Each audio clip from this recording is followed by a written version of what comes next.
Yo, yo, yo, Thought Warriors. What is up? It's I, Van Lathan.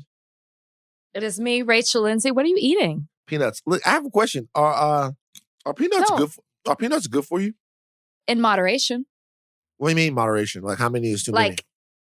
They're fatty, but they can be a good fat, right? Like a good source of it. So maybe a handful, maybe a fourth of a cup. Oh, Jesus. Maybe a fourth of a cup, not a bag. I've seen you eat about half a cup since we've been on this. And I ate the other stuff, so I'm gonna have to have a light dinner. Put them down. Yeah, put them down. God damn. It's a good source of protein. It could be a good source. The better nut. Hey! I'm on one with the stuff I've been saying. It's crazy.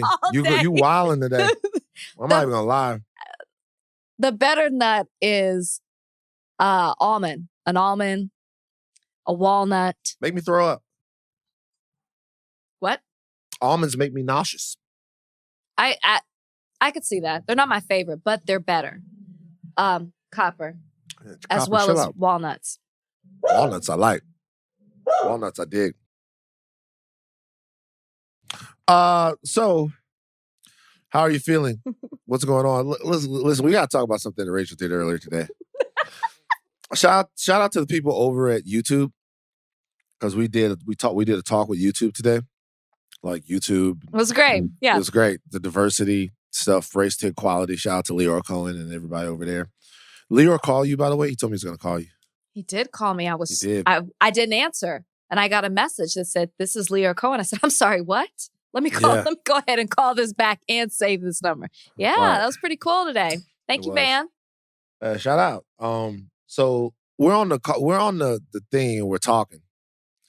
And Rachel is describing the situation where George W. Bush talked to Jim Clyburn, who is the House whip, the political term whip, and George Bush gave him props for making the election of Joe Biden happen.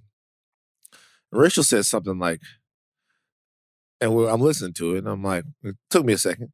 Rachel said something like, because George W. Bush and the whip down in South Carolina. I was like, what? George W. Bush did what in South Carolina? With a whip.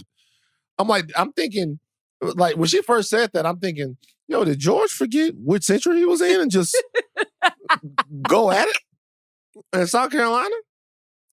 You know why I said the whip? Because in the moment, as I was speaking, I had a brain lapse. And I couldn't forget his name. I was like, is it Clyburn or Clyborn? And I didn't want to say the wrong thing. So I was like, let me just say the whip real quick. And then you brought it. I didn't even, thank you for correcting me because I don't want anybody to get the wrong idea. Mind you, while we're having a conversation about race. Race and equality. Rachel's like, George Bush got the whip in South Carolina. I'm like, yo, who'd he get? I'm like, who got whipped by George Bush? No, and I think I said, and all the blacks got together. Yeah, and all the blacks got together, and George Bush got the whip. I'm like, yo, what? Wow. Did you know? It's teamwork. You know what I mean? You had my back on that one. Did you know that George Bush, his ancestors were on the Mayflower? No, I did not. I did not. That's true. So like, think about that. Think about that. Think about when you're running a race in America with people. Like you're running a race in America with people. You're running a race in America with people. And like their ancestors were on the Mayflower. Wow. I know. That's crazy. Of course you're going to be the president. See, that's why I feel like we should rejudge this. Like rejudge what? Meaning like if we should get everybody whose ancestors are on the Mayflower and we should tell them why they really ain't shit. Think about it. If your ancestors are on the Mayflower, of course you should be the president. Y'all got the biggest head start. Y'all been here. But because I'm sure it's somebody's ancestors who are on the Mayflower and they're like in a garage band or something like that. And we don't give enough shade to them. Well, let's find them. I want to do something over the course Go ahead, Van. of this podcast. I would like to I would like to talk to people whose ancestors go back to the Mayflower. But they got to be able to prove it to you, Van. I mean, somebody just going to call. Okay. Well, not everybody's done the research, the family history to determine if their ancestors were on the Mayflower. But now let me ask you this. How many presidents would you say have ancestors that go all the way back to the first Americans to land here? Because the first Americans have been here since the Bering Strait. But I'm not gonna call them first Americans to land here. It feels disrespectful to the indigenous people. To the people that came on the Mayflower, how many presidents would you say? Do you really have the answer to this? I have it. Okay, man. I'm going to say, I wouldn't have thought the Bushes. I'll say 13. Ooh, let's look. 1, 2, 3, 4, 5, 6. What is 7, your source? 8, 9. It looks like 9 presidents. I'm getting this from the General Society of Mayflower Descendants. So that's going to make this pretty easy because they got a website. They got a whole website. Ulysses S. Grant, Calvin Coolidge, George H.W. Bush, George W. Bush, John Adams, Franklin D. Roosevelt, Zachary Taylor, James A. Garfield. A lot of these guys, they were Mayflowery. Yeah. Mayflowery. Anyway, look, speaking of the Mayflower? The Mayflower, or, like the history of America and stuff like that. Some history was just made, Rachie. Hey, we are recording this on the Thursday of the brand new era, like people say, of brand new president. Inauguration was yesterday. What did you think of Inauguration Day, Rachel? I loved it. I was one of those people who was like, I don't want to talk about what happened 2 weeks at the Capitol. I don't want to talk about the last 4 years. I don't want to talk about what needs to be done in this moment. I just want to focus on the day. And I wanted to immerse myself in this inauguration. I'm also a person who loves the whole pomp and circumstance of the inauguration. I love to see people ride up in their black cars. I love to see who's getting out. I love to see who's there, like who decided to come. Even though we know there wasn't an audience, it still felt very much like Inauguration Day. And of course, I was there for Kamala Harris. That's what I was there for. I wanted to see it happen. I had real chills. I was over an hour late to work because I wanted to watch it by myself. I asked for forgiveness after. I wanted to watch it by myself. I wanted to hear her name called. I wanted to see her take in the moment. Probably one of my favorite moments was when they announced her. I loved when they announced everybody, like when they came down the stairs, 42nd, 43rd, this person. When they announced her, she and her husband wave, they walk down the steps, and she turns to probably her great niece, and holds her face and kind of just like takes it in. And then continues to walk. And I just was like, that's such a moment, right? That little girl is going to look at her great aunt. She's never going to forget that. She sees a woman who looks like her, who's about to be sworn in as the first Black vice president. I just love that moment. It was, I need to see that captured more, right? I haven't seen a lot of pictures of it. That was probably my favorite moment of it all. Of course, seeing, Kamala being sworn in by Supreme Court Justice Sotomayor. I loved it all. I loved every single moment of it. I'm glad I was able to watch it. I'm glad I was able to appreciate the day for what it was. And yeah, it meant a lot to me. First of all, how long did your chills last? And were they accompanied by an unproductive cough or a severe headache or a fever over 100? I'm just asking. No. So, okay, just making the sure. chills were not accompanied by that. Now, if you say, did I feel like it was a euphoric moment? Sure. Right. Was I in that state? Yes. Right, Did my chills make me feel in that way? Absolutely. How long did they last? 5 seconds. 5 seconds. Just making sure. Just, I'm okay. If that's your way of asking, am I okay? Yes, I am, Van. Thank you very much. Sure. I got to check on you.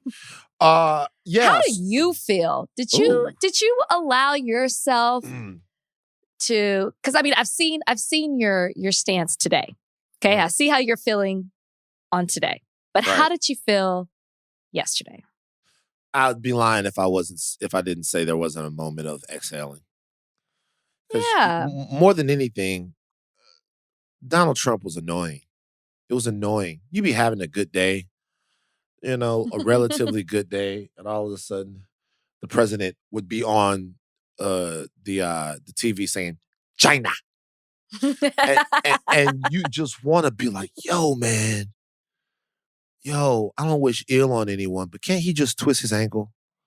Not nothing really bad.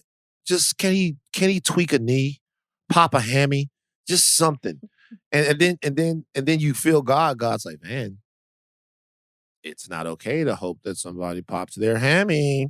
That's very painful. And you go, I know, man, but you don't see this guy?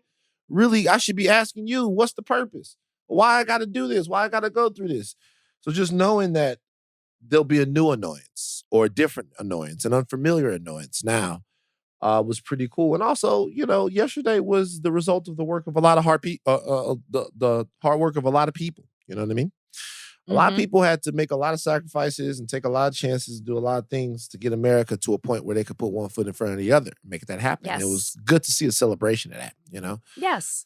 It's always good to see J-Lo, okay? Were you impressed with her singing? No. I will say, that's the best I've ever heard her sound. It's not that J-Lo can't sing. That's not the thing. It's not that she can't sing.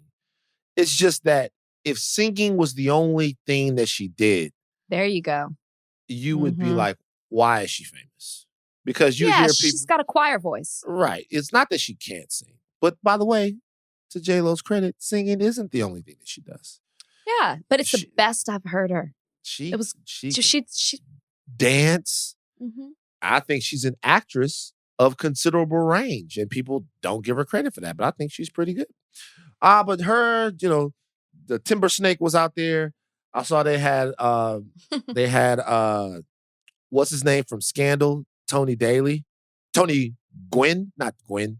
Not his name. Not his name. Wait. Don't tell me. Goldwyn. You know why? Because his granddad was like Samuel Goldwyn or something like that. That started him. What did you call him? Tony what was Daly. The first name? There's a dude out there. Tony Danza. That's no, literally I didn't say what Danza. I said Daly. There's a guy out there that's Tyne Daly's brother, and I used to always get them confused. You know Tyne Daly from Cagney and Lacey? Remember that? Mm-mm. You've never heard of Cagney and Lacey? They're detectives, right? Yeah, I'm not saying that it's bad. Like, you're younger than me, but Cagney and Lacey used to be, that was the show. And Tyne Daly was either Cagney or Lacey, I can't remember, but her brother was an actor, and I always get them confused. Anyway, no, it was good to see. I was pleased, I'd say, by everything that was going on. It was also a very sober reminder of the period that we're in here in America, the fact that we couldn't have the traditional inauguration. But I thought Inauguration Day was handled as well as it could have been by everyone that was involved. I thought it was pretty good. But today is another day. And today is kind of the day that the work begins. So I think that's what you were seeing in me. You were seeing in me that I don't want to. I'm sure you're talking about the Pete Buttigieg tweet. We're going to bring it up. Yes, for those of you who don't know, I just happened to be scrolling through the Instagram and landed on Van's page, which I do from time to time. And I saw that he had put up one of his tweets where he quote tweeted Pete Buttigieg, who said, "A special sunrise this morning. How does it look where you are?" Van then quoted, "The same. This ain't no fairy tale. Right. Get to work." Yeah. Okay. It's true. Along with your caption. It was the caption. His caption was, "Stop with this shit. The day is only brand new if you make it so. Stop looking at the sun and look at the country." Yeah. Stop listening. When the day changes, we'll let you know. Yeah. It made me laugh. It made me laugh. But it also made me think. I said, Van, it hasn't even been 24 hours. Right. Just because Pete put up a positive tweet. The sun is shining on a new administration. He's hopeful for the future. It doesn't mean he's not doing the work, but I don't think we need to be jumping on him this quickly. I'm not saying we don't hold him accountable. I'm not saying that they don't have work to do. But can we at least give the man 24 hours? We did give him 24 hours yesterday. That was the today. period. It started Why today. Would it start today? You literally said that at the top of this podcast. No, it started today. No, when I mean it starts today, I mean the work starts today. Right. Not the right. So don't talk about the damn sun. Talk about what you're getting done. Look, here's the thing.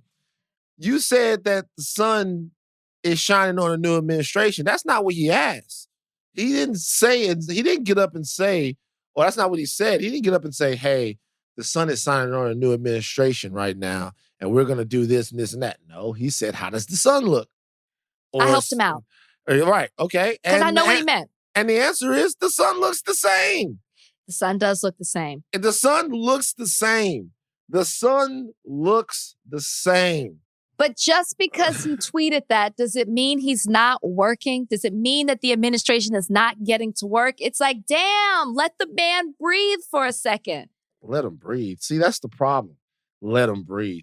The reality is that we are letting him breathe. He said, look, he said, he said a special sunrise this morning. How does it look where you are? Oh, like what? So the only thing he can tweet is like what he's getting done. Nope. He could tweet whatever he wants. He could tweet this. I guess my thing is that a special sunrise is how does it look where you are? You asked me a question. That's how Kanye fucked up. Kanye was going on his rant at TMZ, and then he said, yo, does it feel like I'm thinking freely? And I'm like, no. It sounds like a bunch of mumbo jumbo. And then this is like, how does the sun look? The sun looks the same. And I'm happy for you guys. I'm happy for the country because probably beyond my better judgment, like I believe in you guys. But I need to, come on, man. Today, I would have appreciated a message that said, hey, because Pete hasn't been confirmed yet. It's time to go to work. This is what I'm about to do in the next 30 days. But see all the schmaltzy little like, oh, blah, blah, blah. And, I'm not with that right now. We in the ninth inning, man. I guess I'd feel you if it was like, if it has been 30 days and this is the kind of stuff he's still saying. Like, I'm going to give you a moment to say it's a special sunrise, right? Like you're still off the high of the fact that there's a new administration in office. You're set to be a part of it. Yes, he hasn't been confirmed. I'm just like, can we just give him a second? That's all. I was like, damn, we're coming out like strong. He hadn't even had a chance to do anything. Like you said, he's not even confirmed. Not even confirmed. Well, look, I don't work for the government. Pete Buttigieg does. I'm just saying. I don't work. Look, it's like I like the energy. I'm telling you, man. Like I don't work for the government. Pete Buttigieg is the one who works for the government. So to me, yesterday was a day for celebration. Today is a day that work should begin. And to their point, they've signed executive orders. Some of this work is beginning. We are back in the Paris Climate Accord. I guess they intend to rejoin the Iran nuclear deal. There are a lot of things out there that they're undoing, a lot of things that they're doing. But the reality is that we are living in a situation right now where the utmost seriousness and focus is needed. And on day one of the job, really for Pete Buttigieg, day zero of the job, I would have liked to have heard a little bit more of a direct message about the direction of the country. All I want to hear from them is what we doing, what we've done, and what we gonna do. That's what I want to hear. It's a lot to be done. And there was some of that happened today. Fauci was up there. Shout out to Big Tony, Big T. Fauci was up there doing his thing. I'm not saying they're not. I'm just saying every time I hear that type of, that storybook, cartoon shit, every time I hear that, ABC Once Upon a Time type stuff, which was a fantastic show. Do you remember that show? Remember Once Upon a Time? I didn't watch it. Do you know what it was about? Once Upon a Time? But do you Fairy know tales? it was about? Wasn't each show a fairy tale? It was the best. No, it wasn't each show was a fairy tale, okay? Once Upon a Time was about all the fairy tale characters that had come into a real world. And they had Snow White and Rumpelstiltskin and Peter Pan and Captain Hook, all of the Disney characters. Because ABC knows what they do. They throw the Disney characters back on you as you're an adult and you feel so connected to them. You don't know what to do. You're like, oh my God, it's Snow White. I'll watch whatever she says to watch. And there was Jiminy Cricket was on there. They had Jiminy Cricket on the show. Me out. But he wasn't in the form of a cricket. He wasn't a cricket? He was in the form of a human, and I think sometimes he would take cricket form. But like he was there to be the conscience of like, whatever, man. You see? Okay. Did he dress? Did he wear the top hat and the little tuxedo? It was the whole thing. The show was great. The show was fantastic. But anyway, that's not this show. All right, that's not this show. So quit it. Can I tell you this though? Maybe Pete heard you. Maybe Pete understood what you were trying to say. Because 3 minutes ago he tweeted, "We have a real chance." He's in front of the Senate committee today. He said, "We have a real chance to deliver for the American people, to build our economy back better than ever. And the U.S. Department of Transportation can play a central role in this." Okay. So he's doing something with the day. Okay. He's recognizing what his role is with the Department of Transportation. Yeah. Okay. Better. Right. It won't be complete until we see action. Okay. Yeah, but better. Yeah. But look, Pete's a great guy, and Pete's a fine public servant. It's not about this. It's not that I don't believe in these people, but we've been to this dance before. What I want to see now, I want to see the rubber meet the road. And I want to see the wheels on the ground. I want to see these things happen. I'm sure, Rachel, don't try to act like you don't feel this same way. Of course I feel the same way. I was just like, damn, day one. Get him. Like, oh, come on. I feel, of course, I love the energy you're bringing. Mm-hmm. It's the energy that we're gonna keep bringing. Yeah. All right. So here's the deal. Trump on his way out the door pardoned a lot of people. Mm-hmm. He gave up a lot of pardons. I want to ask you about this. He pardoned a couple of people that jumped off the page at me. Harry O. If you guys don't know who Harry O is, go watch a documentary called Welcome to Death Row. Harry O is one of the essential figures involved in financing Death Row Records. Okay, the careers of Snoop Dogg, Dr. Dre, obviously Suge Knight, all of these. He had been serving a lengthy sentence for some real heavy shit. But, 30 years, right? Yeah, but Snoop, who had been a pretty strong critic of President Trump's, they have been advocating for Harry O's release and was very effusive about his praise of the Trump administration from having done this. So, like, effusive in his praise, should I say, about the Trump administration doing it. So, Harry O got out. One Bill K. Capri got out. If you guys don't know who Bill Capri is, that is Kodak Black. Kodak Black was serving a federal charge. He is still under investigation, I think, in South Carolina or another state for a rape charge. That's still an open case, as I believe. But as far as the federal charge that Kodak Black was in for, that sentence was commuted by President Trump. And last but not least, Lil Wayne. Mm-hmm. Lil Wayne was released, pardoned by President Trump. Now, I have a question for you. Okay. Lil Wayne pardoned by President Trump. Mm-hmm. He had been held, I think, on some gun and drug charges. I'm not sure what the charges were. Hold on. Federal weapons charge from the 2019 incident at a Miami airport. Okay. Let's say that Lil Wayne knew that he was going to need a presidential pardon in order to not go to jail for 10 or 15 years surrounding his gun charge. And then that is the reason that he took the picture with President Trump and that he did the Twitter message for President Trump in sort of almost like a quid pro quo situation. That is what he did. That's exactly what happened. Do you have a problem with him doing that to stay out of prison? I wasn't prepared for you to ask me that question. I just wasn't. Okay. Let me think for a second on this. Think about it.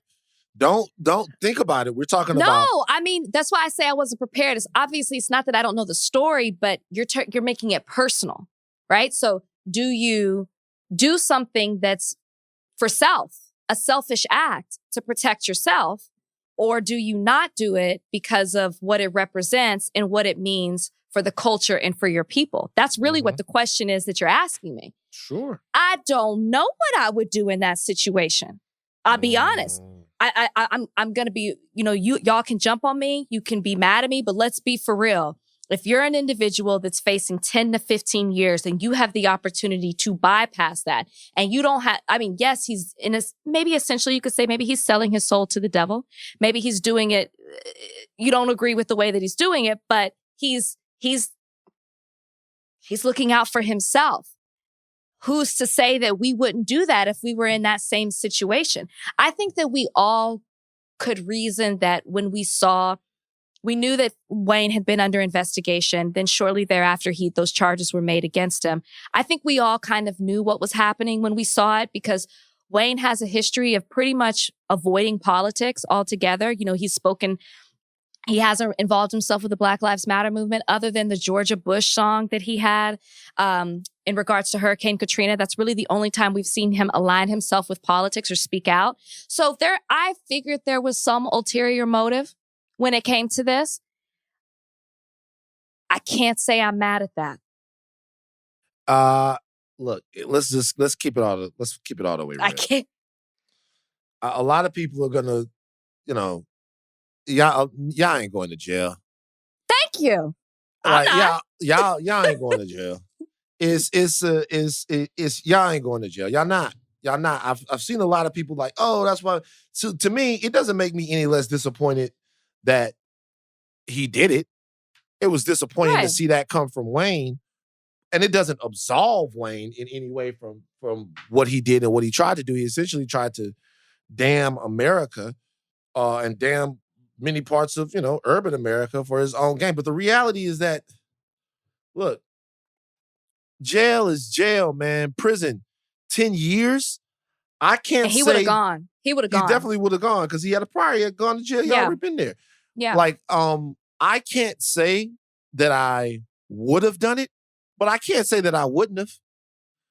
You know what I mean? We're just keeping it all the way real. Like people gotta, when people are having these conversations, people gotta be realistic. Like we're talking about a hypothetical situation, but he's talking about 10 years for real. Yeah. And I'm not saying I don't know the details of his case. I'm not saying that, of course there's a world where it's like, yo, don't put yourself in that position for sure. But he was already there.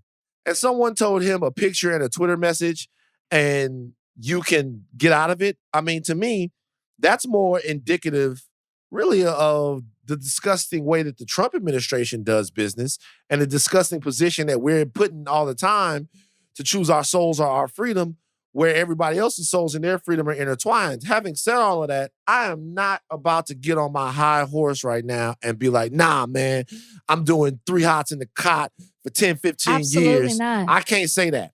I cannot. So you would have said cheese. You would have said cheese. Cheese, like cheese, talking about on the I can't look. In a picture. Look, I can't answer the question. Here's the thing. All I can say is I wouldn't have wanted to do it.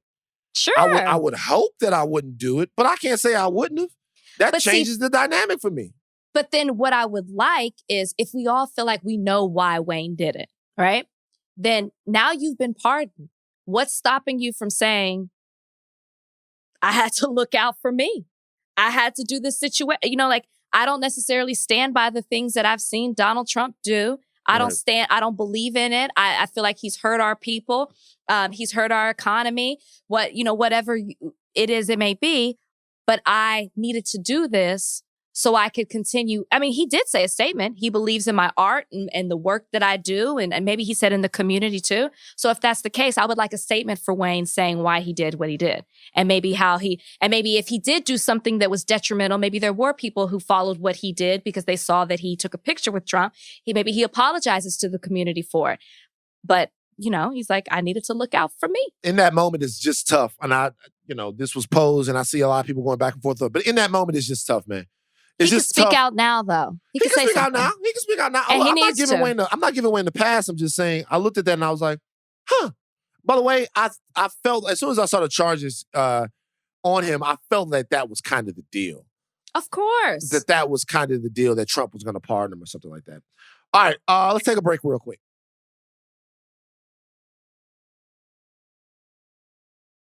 I was blindsided by some of the saddest romance news that I have heard in years. Oh. When I say that I could not believe when approximately 1,000 people sent me a message at the same time. When I say 1,000 people, y'all thought warriors, y'all messy. Y'all messy. When I tell you my shit blew up with this. Mine didn't. Oh my God, so many people sent this to me. Hey, Van, I can't wait to hear Chip and Dale are done. Chip and Dale are finished, Van. Like, even Kalika was like, hey, Van, did you hear Chip and Dale broke up? Like, I messaged you too. Rachel, you have the inside scoop. What the hell happened with Chip and Dale? It was only last week that he was dropping her. She probably didn't recover from that. She probably was like, yo, bro, I bruised my tailbone. I bruised my tailbone. Hit my head, man. Listen, I don't have the inside scoop. I have reached out to Clare. Obviously, I care about Clare. Claire's a friend. Nothing. There's no response from Clare. They're saying, the reports are that she's really devastated by it, which I get. She put out a statement today, and she basically said she was blindsided. She was made aware of their mutual statement at the same time the rest of the world was. So Dell went out. Dell went out and put out his message. And did you check this? We know everything we need to know about Dell because of this. He signed his Instagram statement like a signature. Did you catch that? Did you see that? He signed his breakup statement. So Dale has been out and about, and that same day, which since then he has taken down these stories, but the same day he's announcing to the world that he broke up with Clare and Claire's silent, he's tweeting, hey, what's a good restaurant recommendation in New York? How's everybody's day going? Y'all good? I'm good. Like, savage, ruthless. He found his way to a camera. TMZ found him on the streets. I think it was TMZ. I'm not sure. Somebody found him on the streets asking him a bunch of questions. Got his face all up in the camera. Where's Clare? Devastated. Says she has been honest about her intentions the entire time. And she's been blindsided by Dale, who has now decided to say the relationship was moving too fast for him. And they were on different pages. So this is my thing. So poor Clare. First of all, I feel sorry for Chip. I do. Yeah. I feel sorry for Chip because as far as I know, Chip was real. Chip was on the show to find love. Chip wants a family.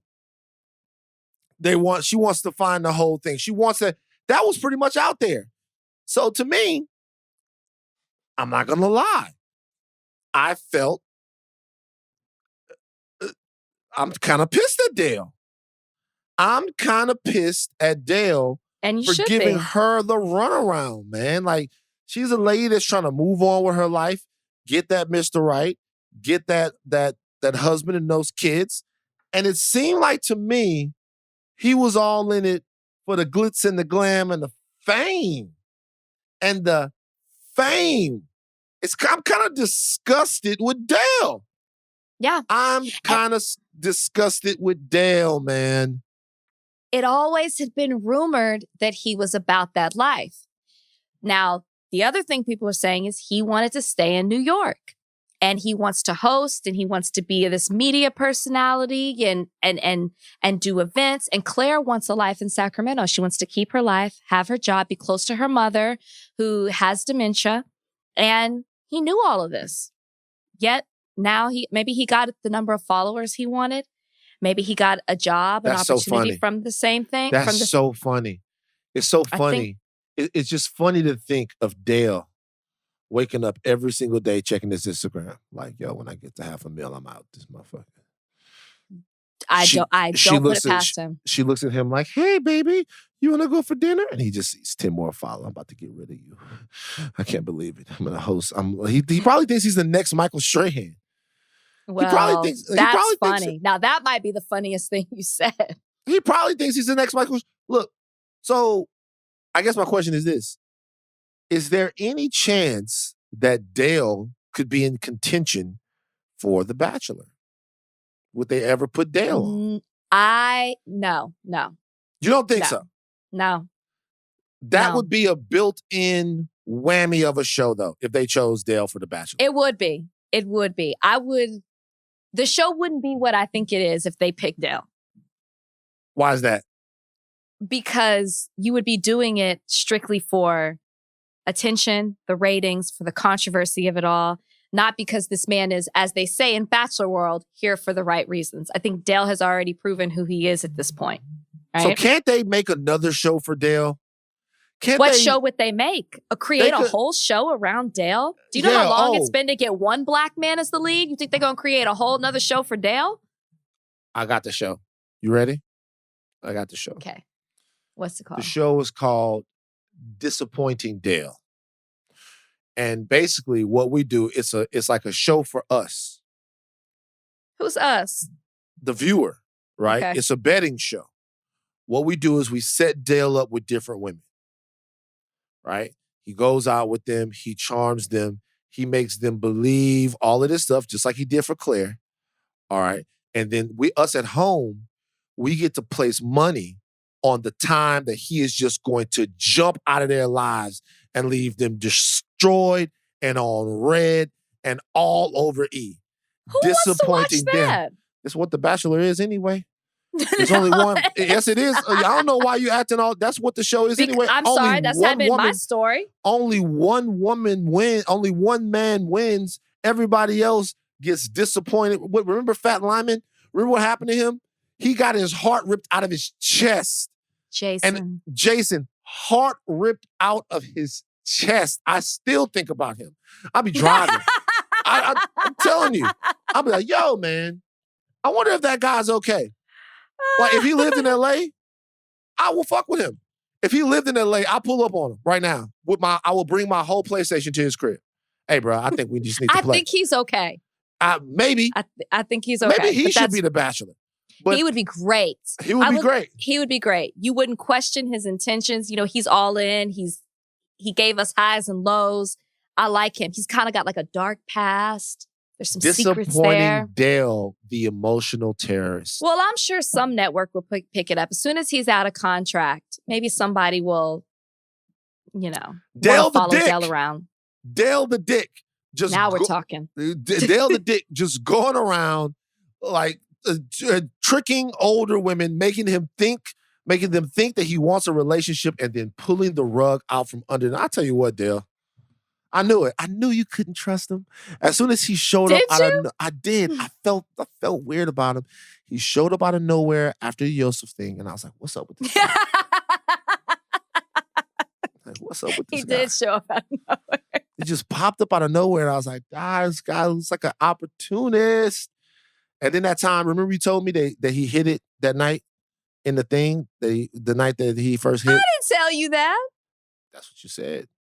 You asked me, you mean the first night they spent the night together? Yeah. And then they showed them the next morning with the clothes on the floor? Yeah, they had that look. Yeah, they had that look. Yeah, like he hit. And so really, I saw a different Dale from that point on, if you really want to be honest. He kind of was like, after that, he was, he looks like the type too. He does look like the type. Dale, what a disappointment. My girl Clare, I feel bad for her.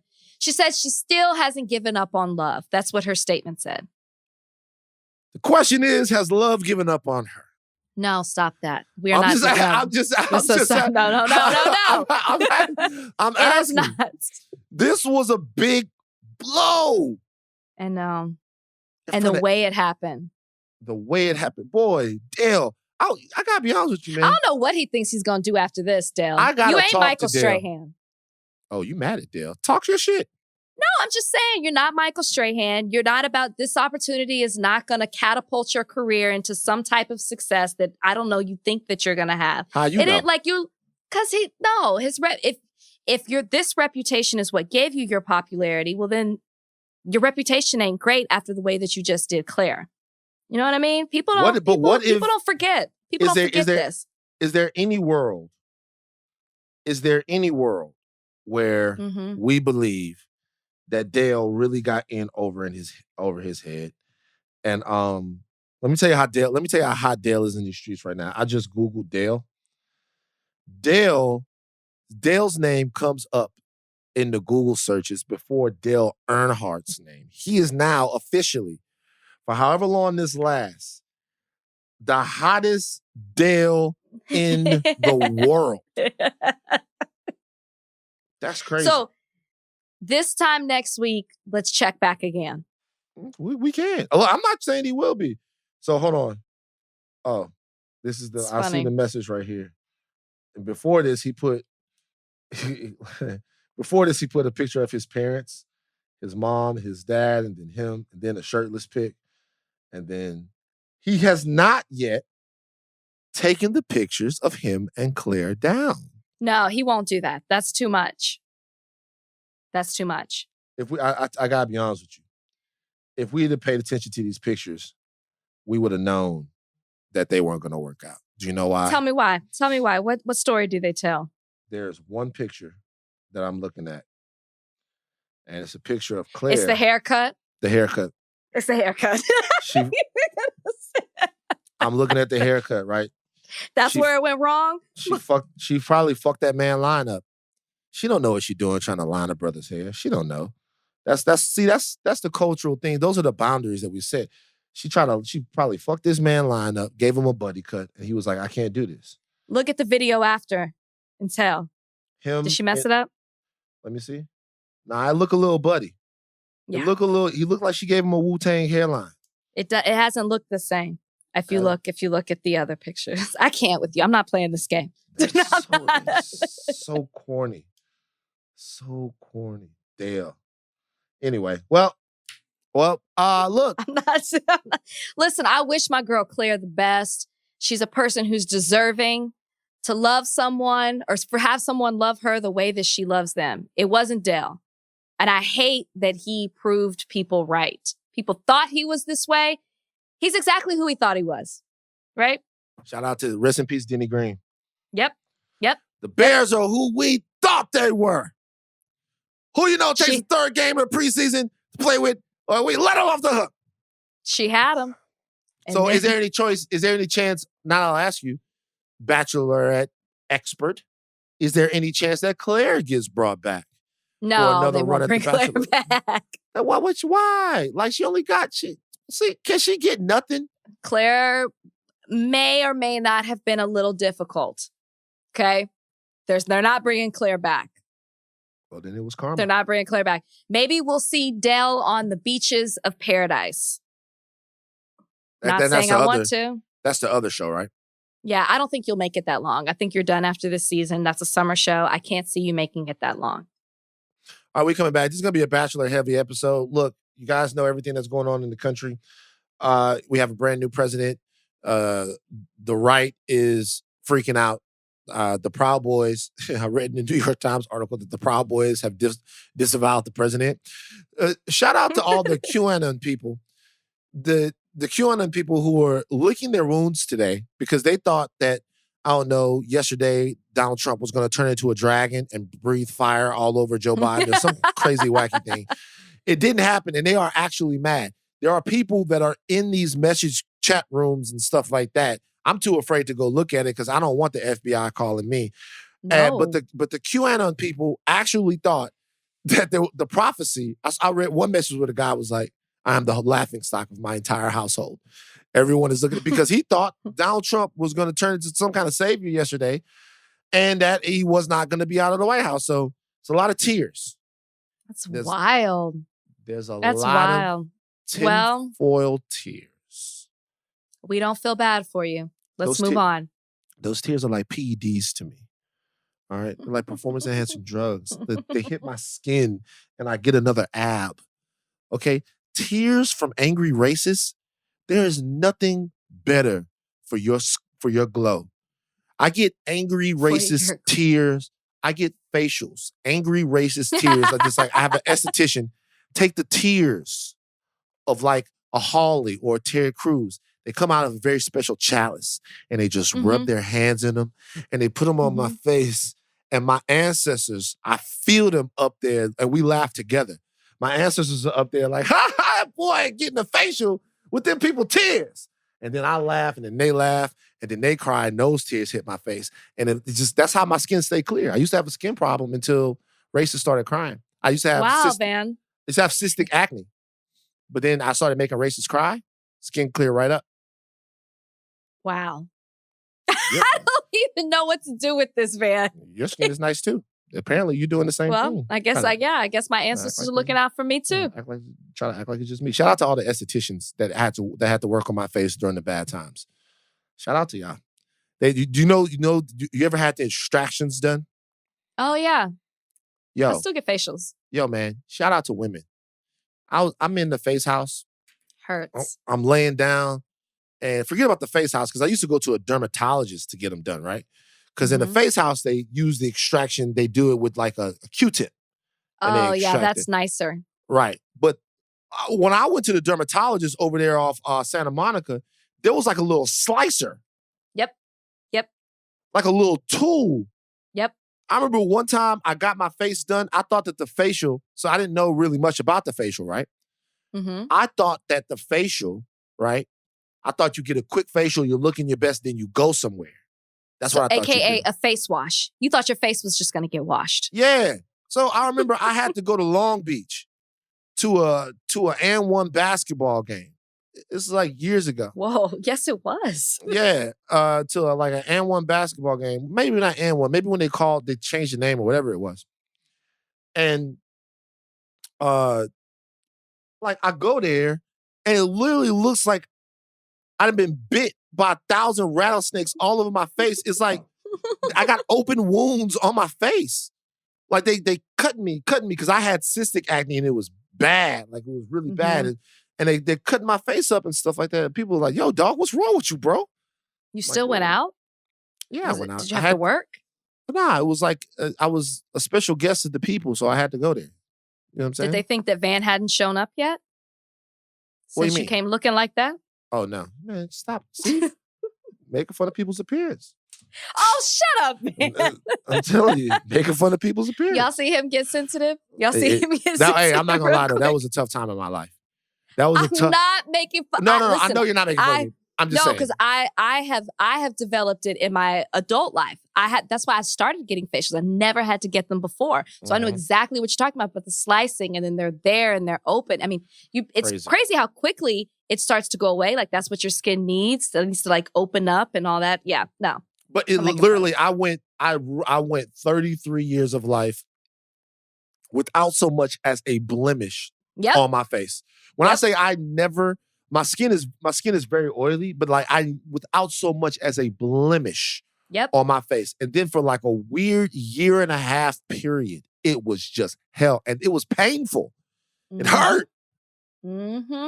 Anyway, speaking of things that hurt, watching Big Ween himself, King Weenus, Matt James, in this past episode of The Bachelor hurt. First of all, a couple of things. Number one, the way they treated this one girl, to me, was heinous. Sarah, to me, I feel like the show is kind of grotesque in a way. Okay? Okay, you're not alone. A lot of people are upset about this. Sarah is dealing with some real shit. And you could tell. And to me, just kind of seeing the way the rest of the ladies in the house kind of dealt with her. I get it that she was kind of being a little needy. And she was they didn't know, and I'm not taking up for them, I just will say they didn't know what she was dealing with, but I agree with you, but keep going. Right. And I get it. I get it. That she was being a little needy. But at the same time, damn, to watch that whole thing play out, my heart actually went out to her. My heart went out to Sarah. She was cool. There's a couple things about the weeniness of Matt James. This was like a big weenie episode. You didn't think so? You didn't think I would roast him weenie-wise in this episode? I've said it time and time again. I am not participating yes, you are. in the weenie roast. In the weenie roast. I do want to say this too about Sarah. A lot of people, now your DMs were flooded with Chip and Dale news. My DMs were flooded about what people said was bullying, and they wanted to know why, because almost a year ago, I did a whole speech about bullying with the franchise backing me up behind that. And then we saw what happened this past episode. There's a way to approach somebody when you feel like you've been mistreated or you feel like you're upset about something, and there's a way to go to not do it. That was not the way. And I feel like they let one person start talking and then they all just ganged up on it because it seemed to be like the cool, the popular, the trendy thing to do. And I thought the most heartless thing was when at the end she tried to talk to that one girl and was like, hey, can I talk to you a second? And she was like, nah. No. And I was like, she hit her with the Heisman. That was the nail in the coffin for her. It was like, I have nobody. And part of the success of the show is your friends in the house. I agree. Sarah was needy. Sarah went about it the wrong way. But that didn't mean that they had to like shun her and come down on her like that. That's just, it's not cool. I don't like the way the show is going, right? We saw Mean Girls on the season before. I'm tired of seeing the Mean Girls. We got to stop. Gotta stop with it. Look. Yeah. So now what? How was he a weenie? He was ashy. He was what? He was ashy. You didn't see his ashy lips? He was ashy. You didn't see this? You didn't. See, be honest. See? This is why you gotta have black people behind the camera. Be honest. I don't remember. I'll take your word for it. You're lying. Was it on the date with the farm date with the donkeys? Look, so you mean tell me, I'm trying to pick up a picture of it right now. You took a picture? Yeah, I'm trying to bring up a picture of it right now. Because he had ashy ankles too before. No. See, I blame production. Nobody's there to tell him that he's ashy. They don't recognize that. They don't understand the struggle of the ash with people of color. I gotta be honest with you. Somebody should have looked at that. I've had my mother call me before and tell me, I saw your hands on Extra and they were ashy. Somebody needs to tell Matt James that. Look, I'm ashy right now, but the reality is that it's not as if it's not as if like I'm going anywhere or doing anything. But Matt James, to me, he his bottom lip was so crackler. It was so ashy. He looked like he had just gone to town on some powdered donuts. I don't remember. I don't remember him looking Dave Chappelle-ish. He looked like the dude from Dave Chappelle, man. He looked like, you remember the guy? His lips are so dry. And by the way, there's no way to not notice it. Because I'm sitting there, I'm like, dog, lick your lips, fam. I know it's cold out there. It's cold in Pennsylvania where they are, right? Yeah. And it happens. Well, he should know. We know. We know when our lips are dry. I got big lips, and it's a constant struggle. This is the type of shit that makes you think people are agents. I'm being for real. It's like Van keeps licking his lips just to make sure that his lips aren't ashy during this conversation. Look, this is the type of stuff that makes you think people are agents. Because we know how to keep our lips from looking ashy. And by the way, if we don't know, we've all been in that one situation where your homeboy be like, hey, dog, you look like a dog, do it. And you lick your lips. But he went through he was confident with ashy lips. He was confident. I'm not fucking with Matt James. What number are you giving him because of it? 4.5. Wow. 4.5. I suspect that tomorrow, that next week is going to be worse. And I'm just not feeling Matt. Like I want to root for Matt. I'm feeling some of the women, but I want to root for Matt. I'm feeling some of the women. I like the fact that the girl apologized. What's her face? What's her name? Oh, Katie. Katie that she came back and she apologized because Katie's fun. And it was kind of sad watching Katie go out like a goddamn jerk. But it's cool that she came back and apologized and stuff like that. I thought that was cool.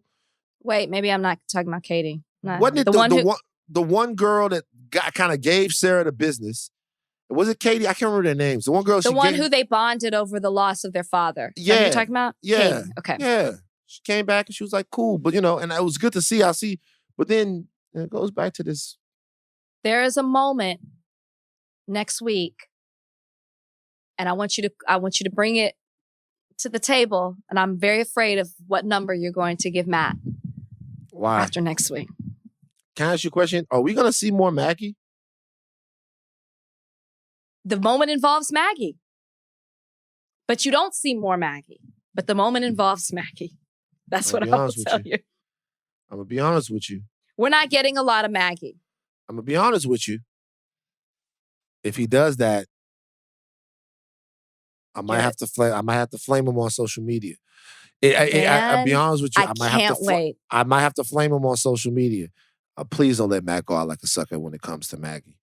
No, she's fine, but it does involve her. That is what I will tell you. I can't wait for you to see her. I can't wait. You might stop watching the show. And I would like to end this with saying I am not participating in the Weenie roast. You are. No, I'm not. You are. I'm on the podcast. I'm just on the podcast. I'm not participating in this. I'm going to write a sitcom now that we know powerful people like Leor Cohen. I'm going to write a sitcom.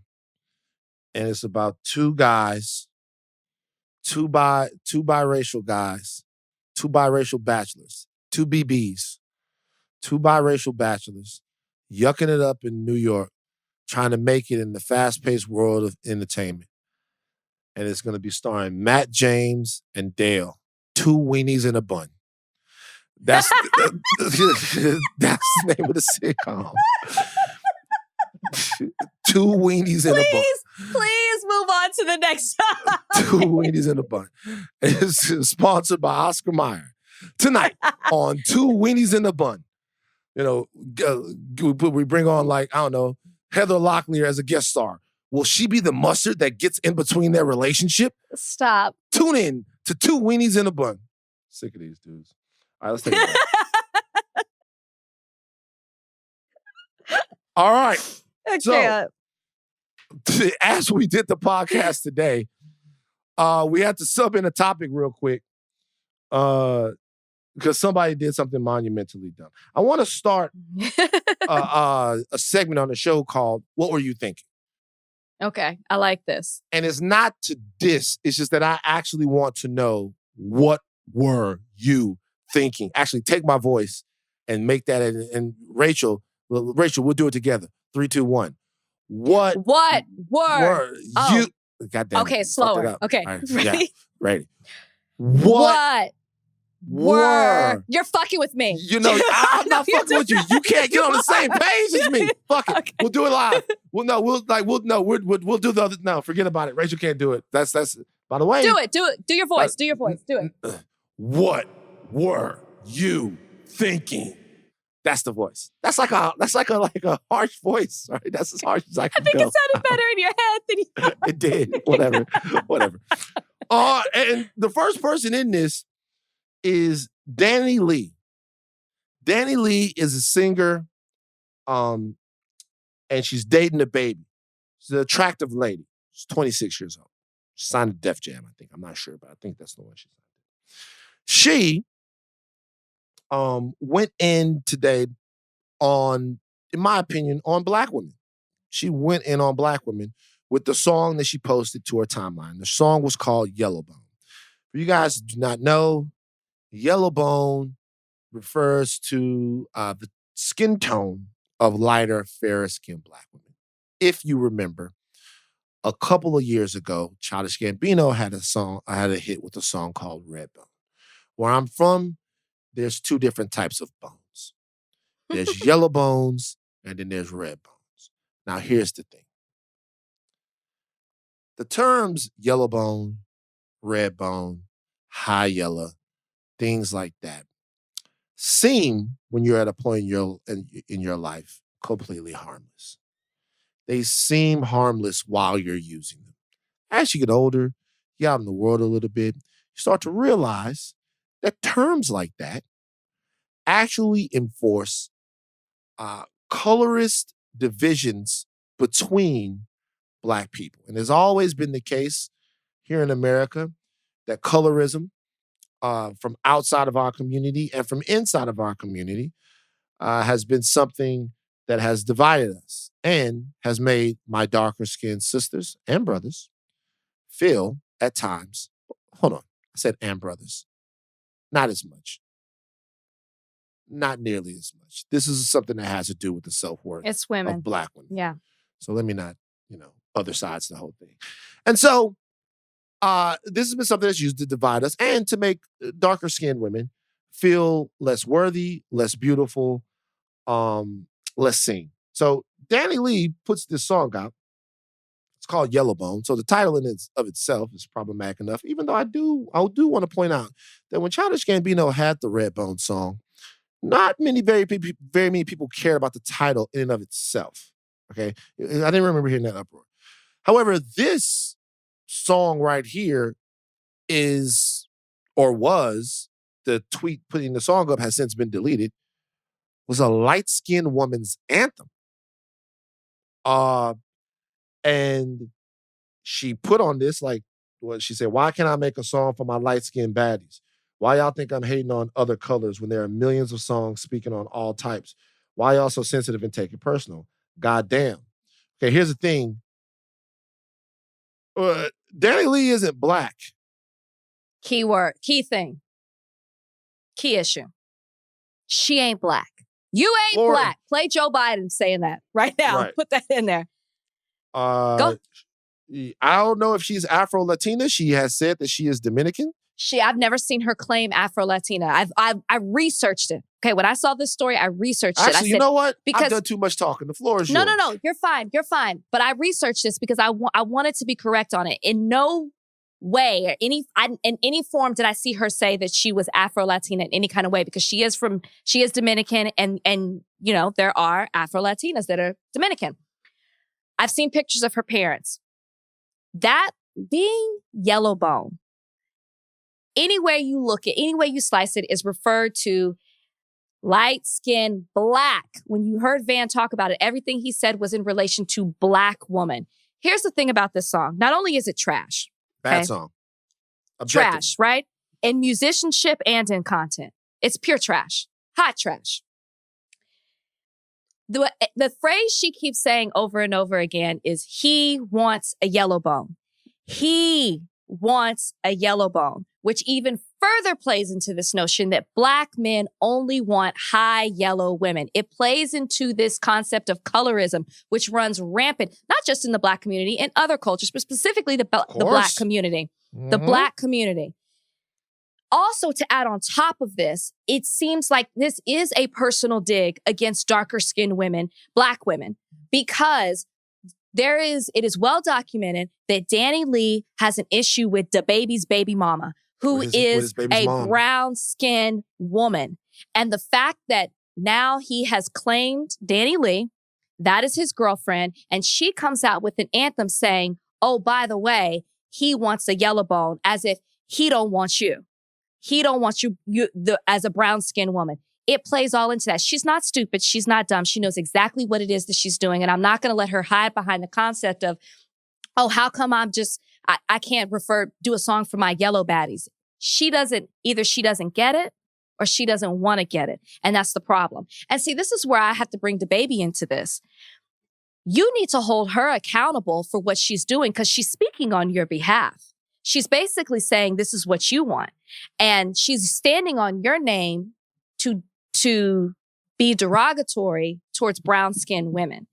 And it's a problem, and it's an issue, and it's something that needs to be called out. And I would give her the benefit of the doubt, except that she doubled down on what she said, as if she doesn't get it. One, I need her to understand she ain't Black, so you shouldn't even be referring to yourself in that way. And two, you need to understand the imbalance of power that exists within our culture when it comes to pitting light-skinned Black women against darker-skinned Black women. Right. So let's look at her tweets real quick. 2 hours ago. Congratulations, y'all got another thing to say about me when you hate. It's all good. Only God can cancel me. That shit don't mean shit to me because the people around me are the ones that know my heart and intention in real life. ... I'm sorry if I offended you. After that, y'all don't know me. I'm going to keep letting God bless me while y'all sit back and judge me and sit behind y'all little phones and type shit about another woman. Y'all are all haters. Done talking. About to post how fine I looked yesterday. Then she posted. Maybe she wasn't done talking because she posted, y'all not for me. About an hour ago. And she said, I said it's what he want, not what the world want. I'm talking about myself. Stop playing with me.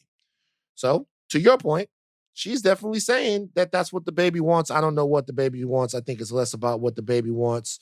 Not that your point isn't valid. Your point is valid because, she's speaking for him. But I think that, it's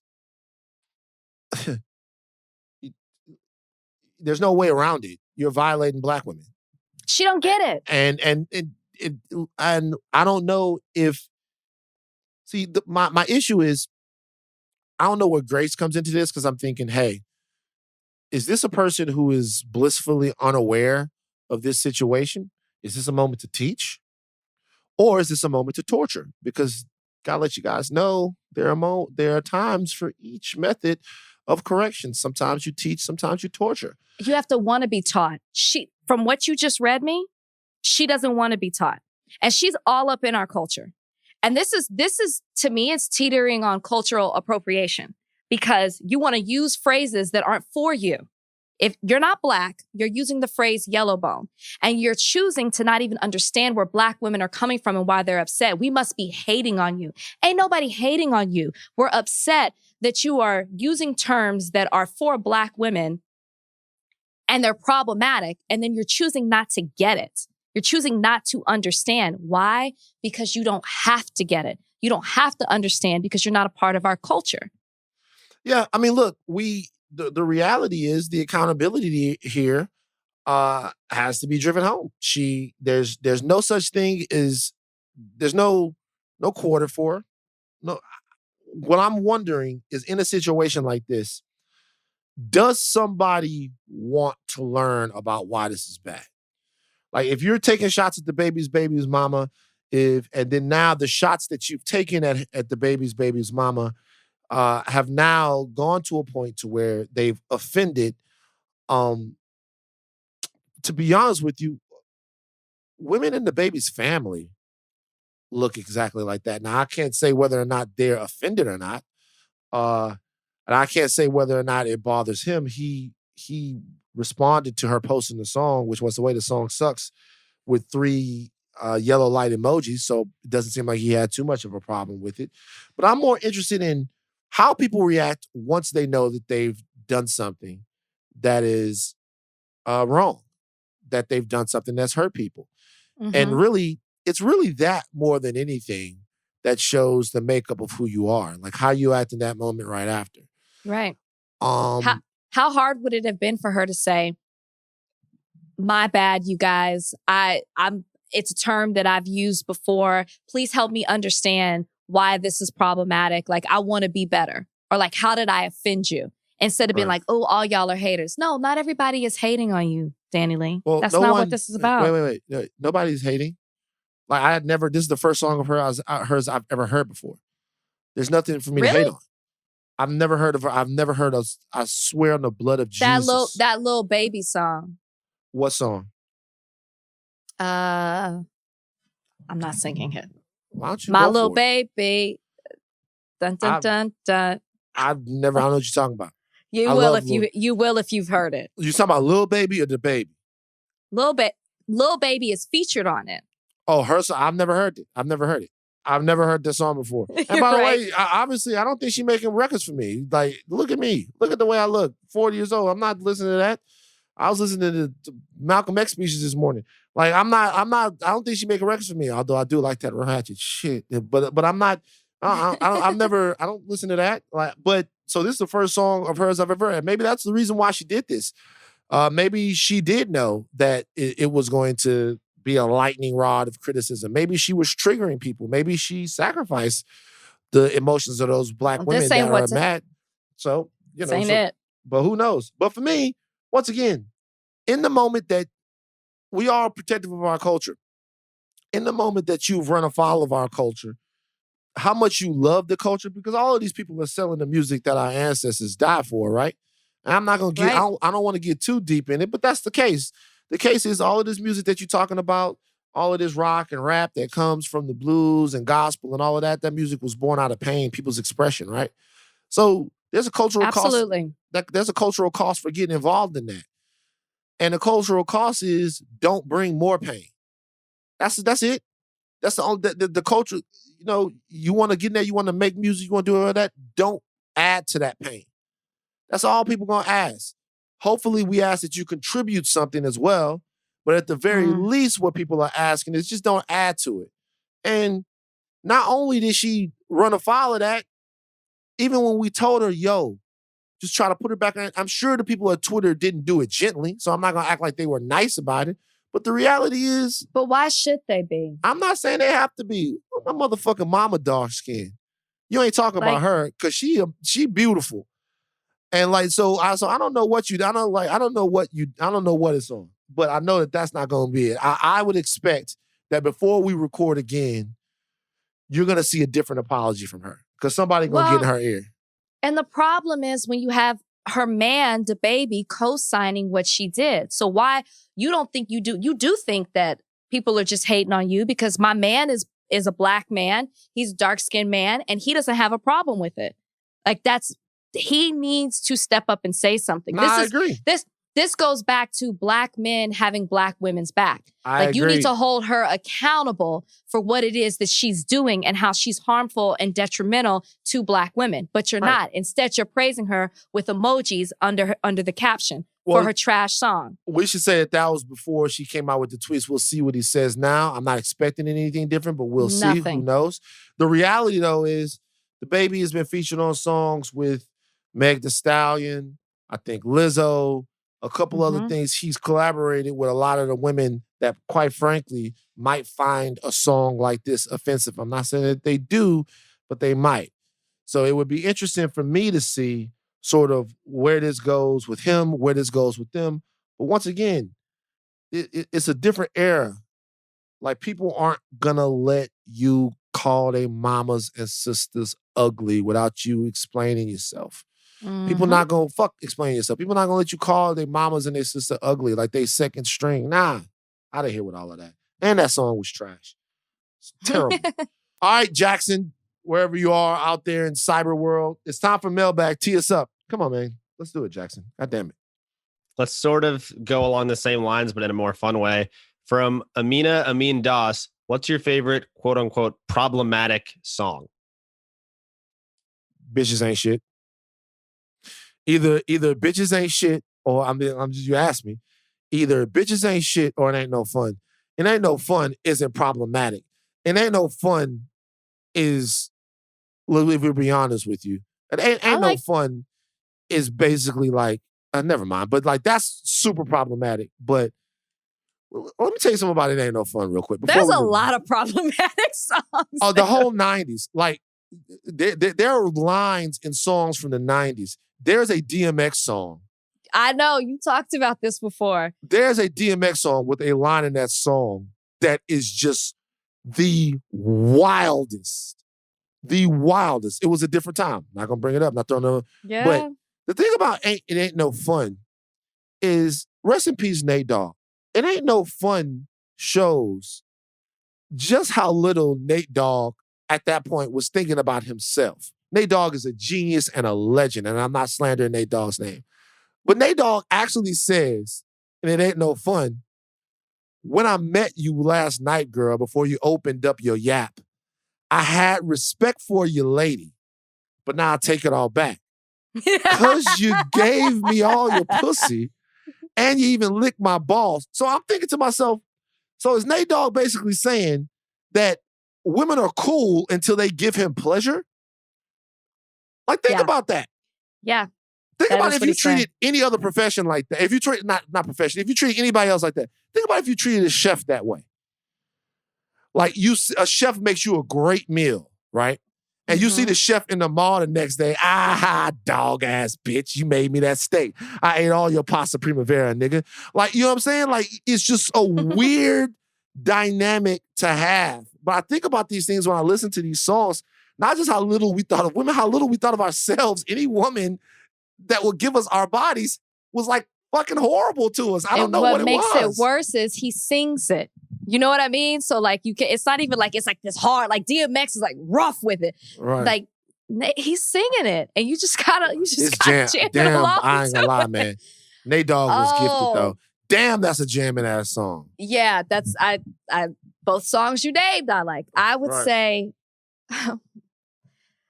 say Every Girl in the World. That's a good one. I know. Yeah. And if we're talking DMX, What These Bitches Want. Oh, that's a good song. I was a big fan of that. Remember, I wanted my name in it. Is he gonna say Rachel? Is he gonna say Rachel? we used to be going out before we left to go to the club, and we would put it on and just do the intro, and then we'd be like, off the whole crew. It's so corny. Like, it's so corny. Hold on for a second. Play a proof crew. Play a proof crew. Y'all don't believe me. Y'all don't believe me. Because I say stuff like this, and y'all don't believe me. Let me get Ian on the phone real quick. Let me get Ian on the phone. Ian. Hold on. This is my friend Ian. Ian Vaughn. He's very I feel like handsome. we've talked about him on the podcast before. We have. We've talked about Ian. Some drama. Oh yeah. Ian, what up? What up? First of all, you still got COVID? I do not have COVID. Hold on. Let me put my AirPods in because Stop calling Ian now. my new girlfriend's in the car and your ass gonna say some crazy shit. One of who's in the car? His new girlfriend. Your new girlfriend. Nah, leave me on speaker. Nah, leave me on speaker. You're on speaker. All right, and by the way, you're on the podcast right now. You're on Higher Learning right now with Rachel Lindsay. Rachel, say what's up to Ian. Can you hear me? What's up, Ian? I can't hear her. Okay. She said, what's up? So what, like, I'm going to ask you right now, what DMX song did we used to play? And it would come through the intro. Me, you, Gino, we was getting ready to go out. It featured an R&B singer on it. What was the song? Oh, with Faith Evans. No. You fucked it up. You fucked it up. You talking about the one with Cisco? My bad. Yeah. See, you see how you fucked the What These Bitches Want. Sing a little bit of it. Ian, sing for the podcast right now. Sing. Sing for your girl. Sing for the girl. Sing for the girl. Cause she don't even know what's in store for her, the heartache that's about to be in store for her. So go ahead and sing for her now. Like she has no clue how, like, 6 months from now, it's gonna be 2 pints of Haagen-Dazs and throwing darts at your picture on the wall. All right, bro, let me get out of here. All right, peace. Wow. Right. That's the end of that relationship. She gonna have so many questions. Poor Ian. Yeah. That's a lot. It's gonna be a long He car should have answered ride. the question right. That's gonna be a long car ride. Right. What's Next mailbag question. What's the next question? The next question is from Carrie Hawkins Polixa. What is the first trip you're taking post-COVID? Short answer, New York City. Oh, I'm going home. Damn. Going home. I Make you changed feel my bad? answer. Baton Rouge. I need to see my grandmother. I need that. I'm going to Houston. Word. Last one. Okay. Let's do from Greg Vallejo. What's your favorite game show? And also, what game show would you do the best on? Favorite game show, Family Feud. Hands down. I watch it all the time. However, I don't think I would be good at it. I think I would freeze and I panic. I'd like to think I was good. I don't think so. Which one I would be good at? That double whammy one. Remember that one? I do. I think I'd be good at that one. Yeah. So my favorite one is the $500,000 pyramid or whatever it was. Remember that one? Wait, no, I'd be good. I'd be so, man, we should go on that. We should go on that. I would be good at that. We should go on the pyramid. We should okay, go I lied. on. I'd be good at that. We should go on the damn pyramid. Okay, I'm gonna message Michael Strahan. Right. We should go We're on gonna the go pyramid. on it. We'll go on the pyramid. That's the one I think I would be the best at as well. The pyramid. I like the pyramid. Although I also love Jeopardy, but I don't think I would be very good at Jeopardy. Oh, you suck. It's Jeopardy. Because Jeopardy is like, Pythagorean theorem. Nah, that's not for me. Not for me. All right, that's enough of Mailbag. That is it. Rach, do you have an unexpected ally of the week? I do. Oh, do you? I do. But you first. Okay, mine is trying to pull this up. There was a lot of footage that we saw over the protests 2 weeks ago, but one stood out where we saw a woman push a black security guard in the chest, and then that black woman punched her in the face, rightfully so. And then we saw a bit of a mob breakout. Then we saw that woman a white woman, who hit her in the chest, have a bloody face. Well, as they are asking people to identify these problematic people from the protest, my unexpected ally of the week is her daughter, who identified her. And the woman lost her job, not because she was at the protest, or not because of being affiliated with pro-Trump. It was because she was not wearing a mask and she works at a hospital. She's since been fired. So my unexpected ally of the week is the daughter who her mother criticized her for going to Black Lives Matter marches, who criticized her for being a lesbian. The woman said, okay. The daughter said, you know what? I got you. This is who she is. Mine is the Conway daughter. Really? Yeah. Did you see what she put out about her mom? Yeah, it's sad. Okay, so this is what I tell you. This is why. What's her name again? I can't remember. Is it Clare Conway or Claudia? Claudia Conway. I'm thinking of Chip and Dale. Come on, it's okay. Claire. She's on all of our minds. She's on all of our minds right Claire now. need to bounce back with like a rapper. So I would love to see that, like Claire and Wyatt. It's been rumored that Claire was dating T.O. at one time.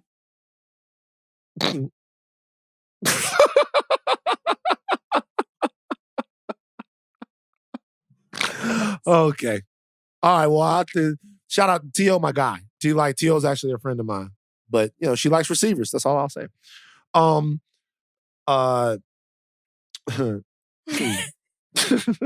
Claudia, let me help you out. Claudia Conway. So, this is why Claudia Conway is my unexpected ally of the week. So, Kellyanne Conway was on Bill Maher not too long ago, like this past time she was on there. She was on Bill Maher. She was talking to Bill Maher. And Kellyanne Conway has this way of distancing herself from the smoke of the president and the stink of the administration by saying, hey, this and this and that. She's very good, incredibly good at the media game, right?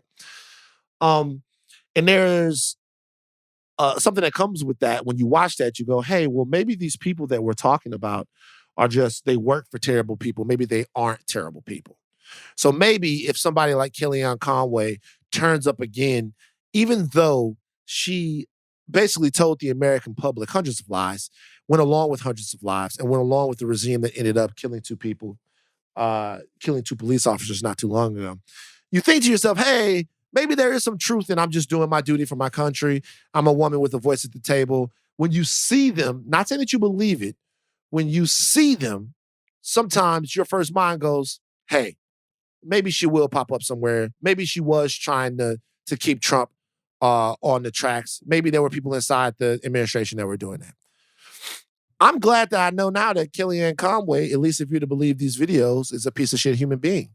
Because now it makes more sense to me about why she would be around people who were that terrible, right?